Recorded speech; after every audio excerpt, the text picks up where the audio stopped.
गोरक्षण रोडवरील प्रसिद्ध उद्योगपती यांच्या बंगल्यातील घरफोडीच्या गुन्ह्यातील एक आरोपी स्थानिक गुन्हे शाखा अकोला यांच्याकडून 48 तासात अटक. दिनांक 5 मे 2024 रोजी पोलीस स्टेशन खदान येथील अपराध क्रमांक 385/24 कलम 457 380 भादवी गुन्हा दाखल असून तपासावर आहे.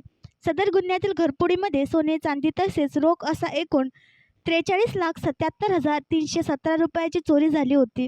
सदर गुन्ह्याच्या घटनास्थळी माननीय पोलीस अधीक्षक साहेब अकोला, माननीय अपर पोलीस अधीक्षक साहेब अकोला व उपविभागीय पोलीस अधिकारी शहर विभाग अकोला व पोलीस निरीक्षक शंकर शेळके, स्थानिक गुन्हे शाखा अकोला व स्थानिक गुन्हे शाखा येथील पोलीस स्टाफ यांनी भेट दिली. यावेळी माननीय पोलीस अधीक्षक साहेब अकोला यांनी लेखी व तोंडी आदेश देऊन सदर गुन्ह्यात उघडकीस आणणे कामे आदेशित करून सूचना दिल्यावरून स्थानिक गुन्हे शाखा अकोला यांचे पथक तयार करून आरोपीचा शोध घेण्यास सांगितले.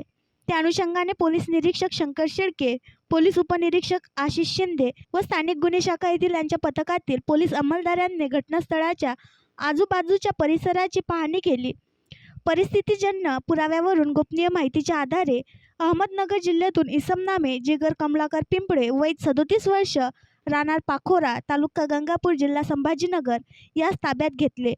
आतापर्यंत केलेल्या चौकशी दरम्यान त्याने गुन्हा केल्याची कबुली दिली आहे. सदर गुन्ह्यातील आरोपितांनी चोरी केलेल्या मुद्देमालाची आपसात हिस्सेवाटी हे घटनेच्या दिवशी करून वेगवेगळ्या मार्गाने निघून गेल्याचे अटक आरोपी यांनी सांगितले.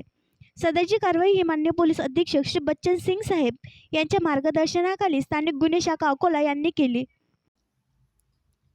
आणखी नवीन व्हिडिओ पाहण्यासाठी आमच्या देशमुख एक्सप्रेस न्यूज चॅनलला सबस्क्राईब करा, लाईक करा आणि शेअर करा.